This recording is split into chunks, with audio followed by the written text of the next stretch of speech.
Hello, viewer. I'm a noob's journey, and I'm a bit of a war gamer. Play a bit of Age of Sigmar, play a little bit of 40k, but I decided that I would get into Black Powder.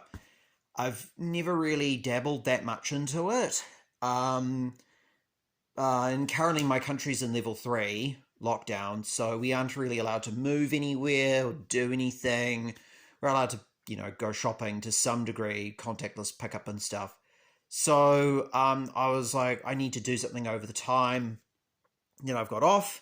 So I decided that I would get some Napoleonic Austrians. So, Austro Hungarians. So I got all this stuff. So this came to me from the Perrys. Unfortunately, I did get a little bit excited and I did open some of it a bit prematurely. But a lot of it I haven't opened up. So I am hoping to open up some of these and I'll show you and I'll talk about some of the Austrian stuff. I did history at uni, but I'm not like 100% on the Austro Hungarian Empire, and I'd like to know more, and I hope to learn a lot more as I go. And if you are interested, then yeah, I'm going to try and see how much knowledge I can glean from books. Unfortunately, all the libraries are closed, and I ordered some Osprey books. So they're all waiting for me, but I can't pick them up till we get to level 2. So we'll start with some... So I got some Hussars. They're pretty cool. This is a really awesome kit. If you decide to get into Austrians, you kind of have to buy this kit. The reason why this kit is so good is this is a Dragoon. I think that's a Cuirassier. I'm not sure exactly who the 3 guys in the front. I think that's definitely a Cuirassier. I know this kit builds Chevalier, Cuirassiers. Yeah. Oh, okay, cool. So it builds Chevalier, Dragoons, and Chevalier, which are light Dragoons, Cuirassiers, and Dragoons, which is pretty cool. It also has these guys, the Napoleonic Austrian Infantry, 1809 to 1815, and I got 3 boxes of these guys. So these guys are your rank and file. And I got this.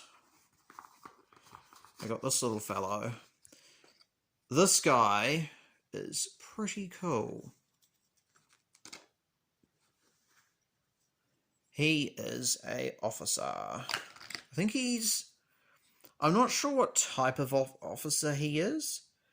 There's this, the Perrys do, they do an Austrian, like a German officer kit, and they also do a Hungarian officer kit. So I'll open some of these guys up and we can have a look inside. So this kit... So this is the main infantry sprue. They're pretty easy to put together, and to walk you through it, the uniforms basically stay the same from the beginning of the war to the end of the war. But the thing that's important are the heads. So if you look here, those are Landwehr heads. These guys have shakos, or shakos, I'm not exactly sure how it's pronounced. And these guys, the helmeted ones, the ones that did an awesome job of stopping bullets, these guys are early war. These guys are early war. Yeah. Then they're pretty easy to put together. They're very, very, very, very easy to put together. And this is the command sprue. So, on this, that's your officer. This guy here, the one wearing the apron, that's a sapper. And then there's a couple of... There's a standard bearer there. You've also got a drummer. And you've also got some non-commissioned officers. I remember I watched a video from Little Wars TV, and this isn't a dig against those guys. I love them. They're pretty cool. But they did a video a while ago about Napoleonic wargaming. And they posted a video, and one of the things that they suggested was get the French. And looking at French stuff, the French, I would say, are one of the more fiddlier armies to put together, in the sense that the French, they're kind of a double-edged sword. They're easy and they're also tricky. They're easy in the sense that Warlord Games do a really good range of figures wearing greatcoats. They're your later war French infantry. You could use them in Russia. You could use them in Leipzig. You could use them in Waterloo. Well, they're pretty cool. The problem that they have, in my opinion anyway, is the French have a lot of subunits. So you have like your regular riflemen, and then they'll have a unit of skirmishers, and then they'll also have a unit of grenadiers, and they all have like pom-poms and stuff that, you know, specific designations to what you have to build the unit really specifically. The thing why I reckon I would say the Austrians are the easiest is basically because of this. The Austrian infantry, they're all the same. You just have to know if you want to get the early warheads or the early warheads, the late warheads, or the Landwehr heads, and that's all you have to worry about. You don't have to worry about like, oh no, have I got this unit wrong or whatever. They're pretty straightforward. I mean, like, there's no... You have this, and that's essentially as complicated as the Austrian army goes. The other thing as well, and this is kind of a misnomer when it comes to the Austrians, is that the uniform looks a bit white. It looks white. But if you go online, and if you look at this picture here, or if you look at what Victrix has on their website, these guys, if you look really closely, that's not exactly white. You mean, you've got your cross belts, and they're white, but the uniform itself is an off-white. And you can get it, like, what I'm going to do is I'm going to paint them Wraithbone. And if you paint them Wraithbone, that will cut out a huge amount of the work that you have to do on these figures. At that point, you're only worrying about, if you use a Corax white, you're worrying about the cross belts. That's one thing that's easy to get out of the way. And it goes in on one coat. The white's not a problem with these guys. These guys are really easy. And I think a lot of people get put off where it's like, oh shit, that's a lot of white I have to deal with. It's not that bad. These guys are like, and I've done some test figures. They're not that bad. They're really easy to deal with. The other reason why I would suggest the Austrians is that in terms of the Allied armies, they might be the third... They have the third most kits in plastic. So they have the Perry infantry, they have the Victrix infantry, they have the Victrix Landwehr and the Victrix early guys. You have the Perry cavalry, and you have the Perry hussars. And obviously artillery, but artillery's fine. You don't have to worry about artillery so much. They're not that bad. The other thing which is also important to note with the Perry figures as well is that you can buy an upgrade kit for this where you can build them as grenadiers. So you basically, they're the same uniform, but they just have the grenadier heads. So the other thing with the Victrix Grenadiers, I don't have any in front of me, I'd like some. The thing about them is that they are... Obviously, they're plastic. And the other thing is the uniform for them stays the same. So the Victrix Grenadiers can be used in the beginning of the war, and they can be used right up until the end of the war. So they're very, very flexible. It comes with mounted officers, which is also really, really good if you're doing like a black powder game. So you can have loads of officers. So that means you can build out a pretty sizable army. I also got these. These are Renedra bases. I think these are 45s. I got 40. This can hold 40 guys. So I think I'm all good. And I've never seen these guys, but these are the Cuirassiers, which I'm going to build them as Cuirassiers. They are really cool. I love Cuirassiers. I'm going to throw up some painting videos and stuff. I'm going to quick shade all my figures, and I'm going to be quick shading them dark tone.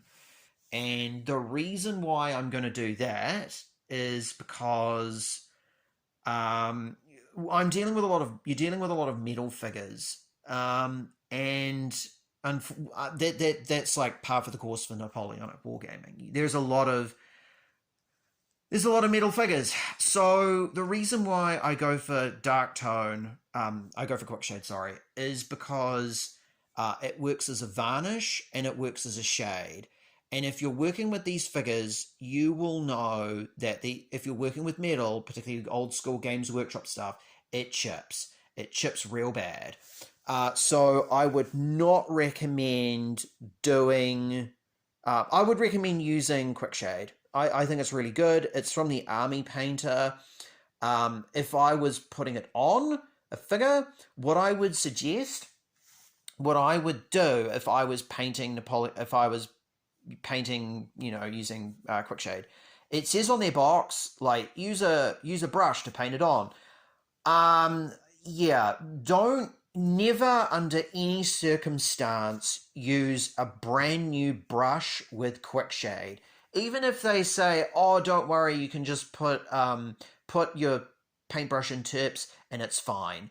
If you're using, particularly I use art brushes that I get from a local art store, you'll just chew through them and they'll die. So what I would recommend is getting the worst brush you have and then making it live in a jar of terps, and then when you need it, just pull it out and then just use it on your shake up your quick shade and then paint it on, and it works fine, and immediately put it back in the terps. You won't have any problems. And if the brush dies, you haven't wasted any money.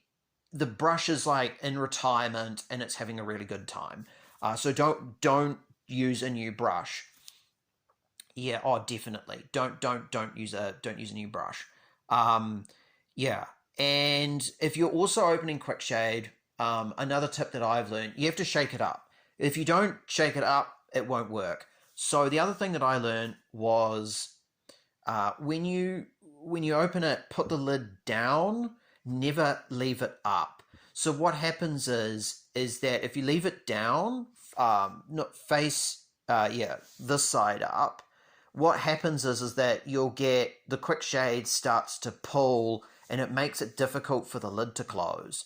And once that happens, you're screwed because you can't put the lid back on properly. And once you do that, you're in a bit of trouble because the quick shade will dry and it will create like a weird film on top. So don't do that. Don't do that. You'll just waste your money. But these are really nice. I'll see if I can track down some horses. So the horses are pretty cool. Yeah, Leon T6. Is it T66? He's got a really cool video that I would recommend checking out, and he has a tutorial on how to paint horses. He's also got another tutorial on how to paint Austrian cavalry. So I would recommend you check that out if you're interested in getting into that. But here we go. Here is if you hate yourself. These are Austrian hussars. Now, hussars, wow, these are really nice. I've never seen these guys in person before. Really nice detail on them. And lots of buttons and straps and stuff. They're really cool. Nice figures too. these guys are your light cavalry. These guys are your scouts. They are pretty good. Again, they are like they've amazing. The Austrians had amazing cavalry in the Napoleonic Wars.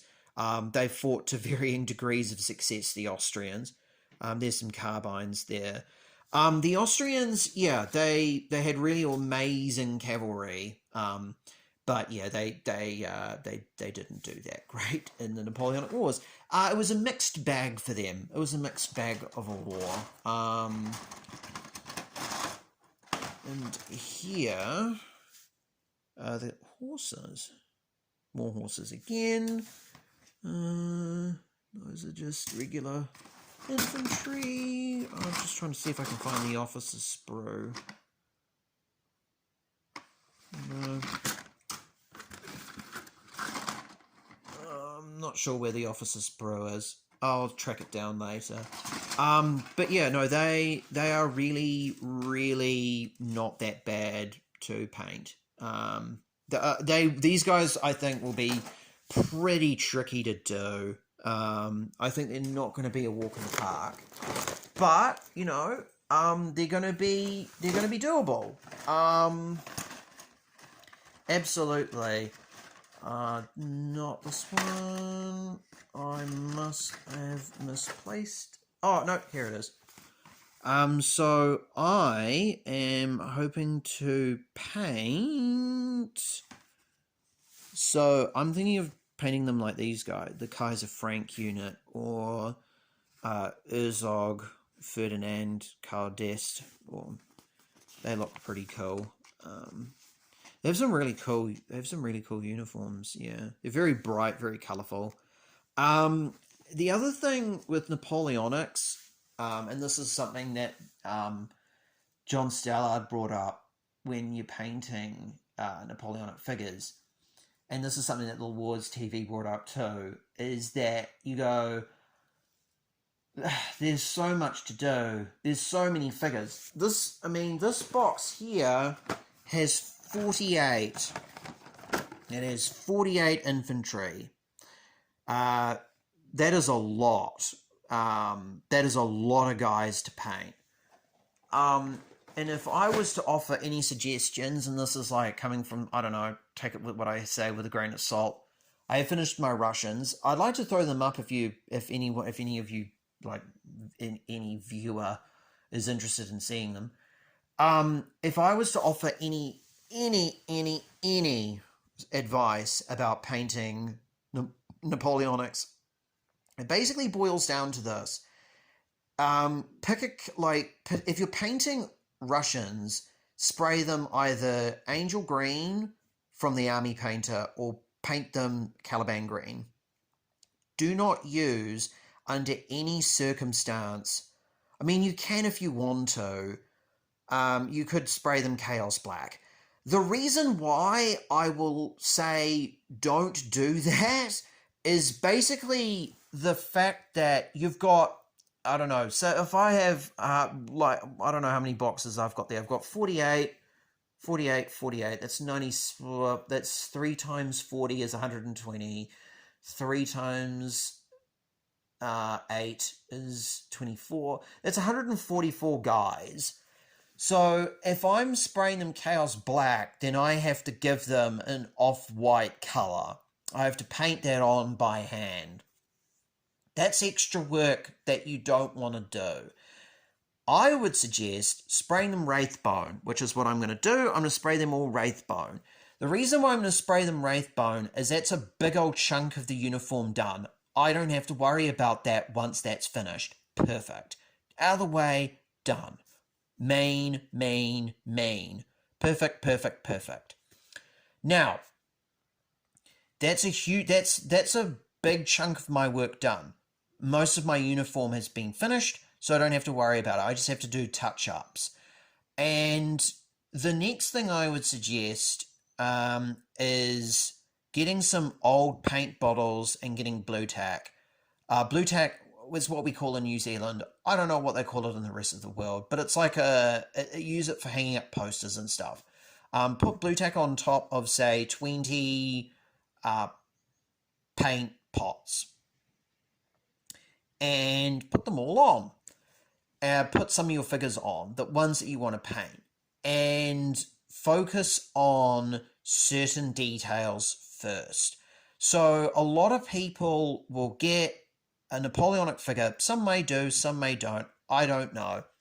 And what they will do is they will go, okay, I'm going to go all out on one figure. I'm going to do highlights. I'm going to do washes. I'm going to do multiple coats of white. If you want to do that, I'm not going to stop you. But if you are just getting into something like this, kind of like me, and you have some, like a low level of experience in dealing with this kind of stuff, don't do something like that. Maybe later when you're more confident, definitely look into it. But if I was starting off painting Napoleonics, the moment that you go, I'm going to do all this complicated stuff, you're going to look at your 144 figures, or how many ever it is, and you're going to lose hope of what you want to do. And you're going to get bored, and you're going to go, this is far too much. I can't deal with this. And that's why I would say it's what John Stallard said when he did his introductory video to Black Powder. Focus on doing little details. So what you do, if I have let's just say I've got my Austrian infantry. If I do all of that, like all the details on that, so I've sprayed him, I do the cross belt, I do the trim on his cuffs, I do the trim here, and I do his face, etc, etc, etc. I've finished one figure. Good for me. If I batch paint, I can do a lot more. So you break the figure down in terms of what you want to work on. So it's like, okay, so if I got 20 figures, I can do 20 cross belts. If I do 20 cross belts, that is, you haven't done one figure. You've done one figure, which is all finished. Then you've got to do another 144. The moment that you say, I've done 20 cross belts, you can say, I've done 20 cross belts out of 144 cross belts. That sounds a lot better, right? So you break the figure down and you eat the elephant by eating little chunks of it. So focus on doing two details in like an hour, and you will quickly chew through the amount of figures that you have to work on. It won't be as bad. You'll be constantly tuning through figures. And if you are tuning through figures, that's good because you're making progress in a thing that you wanted to get into. You're not going to be throwing down the project and being like, I've lost all hope. I can't do this. You can do this. It's not as intimidating as people think. The reason why also quick shade is also important is quick shade makes your figures look good. That's another reason why. The protection side of things, also good. Quick shade is amazing on your figures, particularly if you've got a lot of them. And the thing is with a lot of wargamers is they're not the greatest painters. And it's basically what you're doing is you're making someone look at your figure and be like, oh, that looks really good. Because a lot of them won't be that good at painting. And it's for you to be like, it looks good enough. It looks good enough. Yeah, no, it looks fine. You paint between the lines. You do all of that. I believe a lot of you could probably do that. So as long as you do something like that, you'll be fine. I think I might leave you with a few final thoughts and vague understanding I have the Austrian army. And then I will hopefully put up something a bit longer later. What can I say about the Austrian Hungarian army? They embodied the massive hit of the 1990s by Chumbawamba tub thumping. And that was, I get knocked down and I get back up again. You're never going to keep me down. The Austrians fought Napoleon and the French a lot. They probably fought him the most, and definitely to varying degrees of success. They, by the end of the Napoleonic Wars, Francis II, who was the Emperor of Austria, had a brother, Charles, who I think was Charles. Apologies if I've got that wrong. And he instituted a lot of changes to the Austro Hungarian army to make it far more efficient and kind of modeled it on French lines. Um, and it worked. And obviously, what I'd like to do, because I've already got Russians, is to get some stuff together for the Battle of Leipzig. So Prussians are on my things of armies to get. Excuse me. But the Austrians did definitely varying degrees of success. The Austro-Hungarian army was also very interesting in the same lines that was similar to the British army in a book that I read. I can't remember who wrote it. And it's a breakdown, it's a nation by nation breakdown of all the armies in the Napoleonic Wars. And in the book, it goes into the Austro-Hungarian officer class. The Austro-Hungarian officer class was interesting in the sense it was similar to the British, is that you could start from the bottom and then work your way to the top. It was difficult because it's like early 19th century, so it was insanely hard. But there was a Jewish engineer, a German Jewish engineer, who was one of the top commanders in the Austro-Hungarian army. He was a whiz at logistics. He started off very low to the bottom, and then he worked his way to the top. The Russians, the French, no, not the French. The Russians were definitely, you just bought your way into their army. Just like, oh, here you go, got a bucket of rubles. Okay, cool, have a unit. Here you go, catch you later, bye. And that didn't work. And part of the reason why they had a lot of issues is and that's one of the reasons why Alexander II instituted a lot of military reforms, just because their officer class was just garbage, and they ended up hiring basically mercenaries. But the Russians did anyway. But back to the Austrians. Yeah, the other issue the Austrians had was Austro-Hungary, the Habsburgs, located in Central Europe, and they had a lot of different colonies. Well, not colonies, they had a lot of territory. I think they had parts of Ukraine, little parts of Poland, what we would call modern day Poland. Obviously, geography changes, but and maps change. But they used to have part of Ukraine, part of Poland, part of Italy, part of the Czech Republic. I think I don't know how far down they went. Maybe Croatia. Don't know about Serbia. Unfortunately, I'm not 100% sure. So don't quote me on that. Maybe someone in the comments can remind me. I'll have to go. I want to go back and look that up. I really should. So as a consequence, and obviously Hungary, one of the problems they had is that their official language was German, and all the officers were German. So you have a German leading a bunch of Italians, Croatians, and Ukrainians, and there's no real thing that's kind of binding them together. I think the Austro-Hungarians used a lot of conscription, so that was another issue they had too. So you have a whole bunch of people that kind of don't really want to be there. And then you've also but they had extremely good cavalry. They had some of the best cavalry in Europe, just wasn't very utilized very well right up until the end of the war. And they had very, very good artillery. The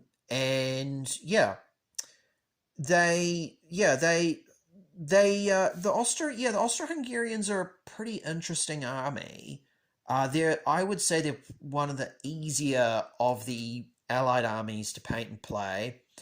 Their range is predominantly plastic, which is awesome. I'm not sure if I brought that up, but apologies if I'm repeating myself. But yeah, I'm hoping to do some building with these guys. They're not that difficult to build. I'm using a bit of Revell glue. They're relatively easy. They'll be easy as to put together. Um, the other thing as well, I got a metal figure in there. I already showed you that. He's an officer. Is wash him first.